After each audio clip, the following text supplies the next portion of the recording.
Right, we start in NMB. It's been a week since the devastating floods tore through Nelson Mandela Bay Metro, killing 8 and displacing thousands of people. President Cyril Ramaphosa says the repairs are estimated to cost about 6 billion rands. He visited the affected families in Kariga yesterday. Newzroom Afrika's Sipha Kema joins us live from KwaNobuhle, where 77-year-old blind woman lost her house and belongings. Sipha, great to speak to you this afternoon amidst obviously what is a very, very sad situation. What can you tell us about this very, very unfortunate development? Well, that is true, Hugo, and I must say that this area, KwaNobuhle, is one of those that were heavily affected by those floods that occurred over a week ago. Now, the problem here, Hugo, is that most of the areas, the reason why we're not seeing any cleanup just as of yet, is because some of the ward councillors have not reported the areas to the municipality.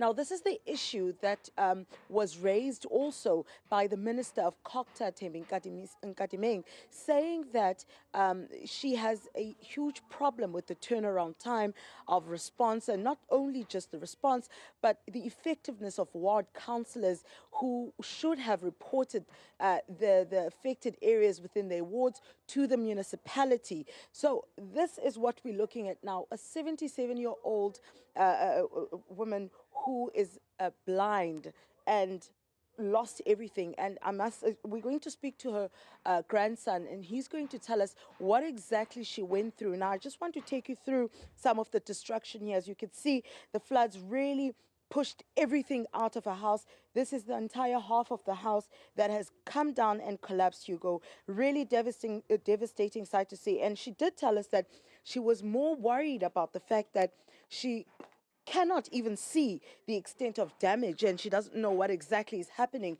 and that worry has also caused her to get sick, and so she hasn't received any form of assistance just yet, besides, of course, her family assisting her. You see, now we're in an area that would have been the lounge together with the kitchen, but we are literally outside now, Hugo. I mean, you can see right behind me the open space there.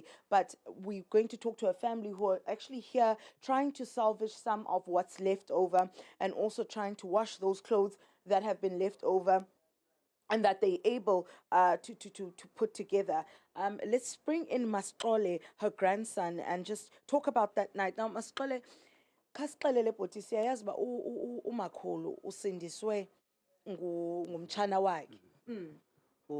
Bekungomgqibelo ebusuku uqala kwemvula xa bebalisa ke I think iqale pha around 11 netha kakhulu. Umkhulu wami ke ngoku uthukese kumanzi, uthuswa ngamanzi ke ngoku. Uvuka kwakhe uthi uvukese kumanzi, kugcwala amanzi, kungene amanzi apha endlini.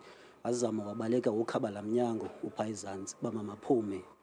Uphuma kwawo wacinga umakhulu ke ngoku. Xa fika kumakhulu semedada amanzi apha ebhedini, wazama uvula umnyango ke ngoku ayabaleka apha elentukeni apha edrainini. Wabe ngayazi noba makabheke ngapha, uphuma phandle akayazi, ulost nje because kugcwele amanzi, ayabaleka. Wancedwa nguAkhona kuncwadi apha next door, wadibana noAkhona besithi uAkhona, mana hamba mkhulu wam, masithathe umakhulu simbeke apha endlini apha next door. So waza ke ngoku nantsi kuvuyo sithi papi xa simbiza, wamthatha wambeleka. Wabe umakhulu wekhala caba uyathandaza ke ngoba kaloku engathi kuyafiwa kana bakwenzeka ntoni, enze ukhumbula kaboni. Wamthatha upapi wambeleka, wancedisana noAkhona bayombeka apha next door kukancwadi apha emanqorhaneni, wambeka phana next door. Wabuyela upapi ke ngoku yena wazama ungathi uyalala, Ngoku ke into edibene no-councillor wenu, ucouncillor wenu ebekhe weza kweli cala? Ukhansila simgqibele ngecawa, kusasa ngecawa, ngexesha bisandokwenzeka le nto. Ndithe ndifika mna ndiza. So yenzeke sorry ngomgqibelo okanye ebusuku ngomgqibelo, ekuseni ngecawa. Bengecawa. So wazanye wabiziswa, ndiyazi uze njani. Ndifika apha I think around 8-9 ngexesha seyiwile ke ngoku indlu, nam bendizela nabengani bayiwile indlu asendlini. Xa ndifika nangu ukhansila selapha, ukhawuleze wafika wabhala nje ke i-details zalapha. Emveni koko ke ngoku khange siphinde simbone. All right, okay.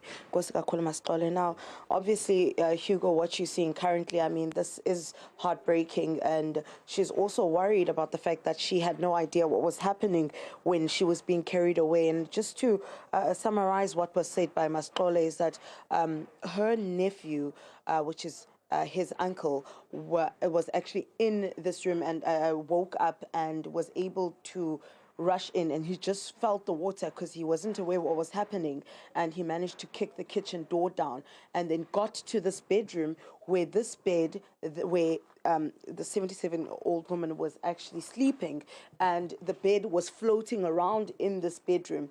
He was able to carry her and put her on his back and move on with her to her next door neighbors with the assistance of the next door neighbors as well. But he did say that the councillor did come on Sunday to take down details, but unfortunately a report didn't come out from this.